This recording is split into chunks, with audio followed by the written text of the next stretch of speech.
started like every other Saturday. Coffee on the porch, lake sparkling, my wife sorting through some files before her evening shift. Peaceful, until Karen marched up the driveway, clipboard in hand, sunglasses perched like a crown. "I need to inspect the property," she declared, without so much as a hello. I laughed. "No, you don't. This cabin isn't part of your HOA." Karen's face tightened. "All lakeside homes are community property. If you won't comply, I'll call 911 and report you for obstruction."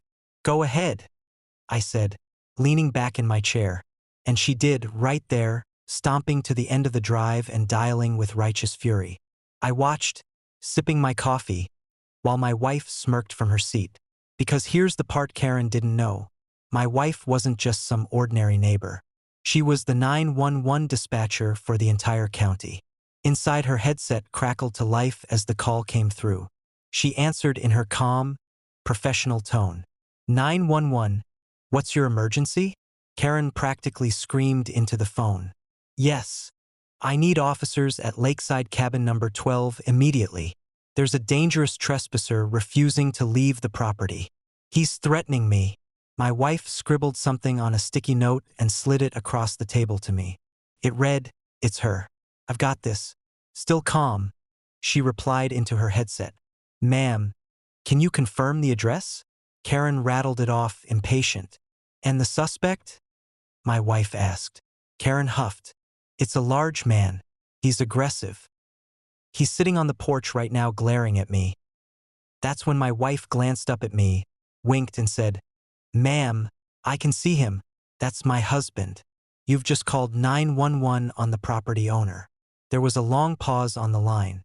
Then Karen shrieked, "What? This is abuse of power. My wife cut her off. "Karen, filing false reports is a crime.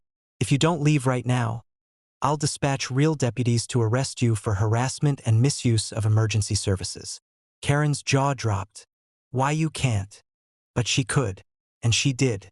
Within 20 minutes, a sheriff's cruiser rolled up. Not for me, but for Karen. The deputy stepped out, looked at my wife with a respectful nod, and turned to Karen. "Ma'am, you've been warned before. One more false 911 call and you'll be charged. Go home." Karen sputtered, red-faced, but she had no choice. She stormed back down the lane, muttering about conspiracies and favoritism. Word spread fast. The neighbors loved it.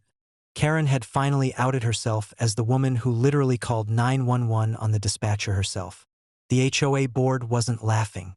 Within weeks, they voted her out, citing embarrassment to the community. Now, every time I hear the police radio squawk from my wife's office, I chuckle. Because Karen will never forget the day she tried to weaponize 911, only to discover she was speaking directly to the woman who runs it. And out here, that's the kind of power no HOA can touch.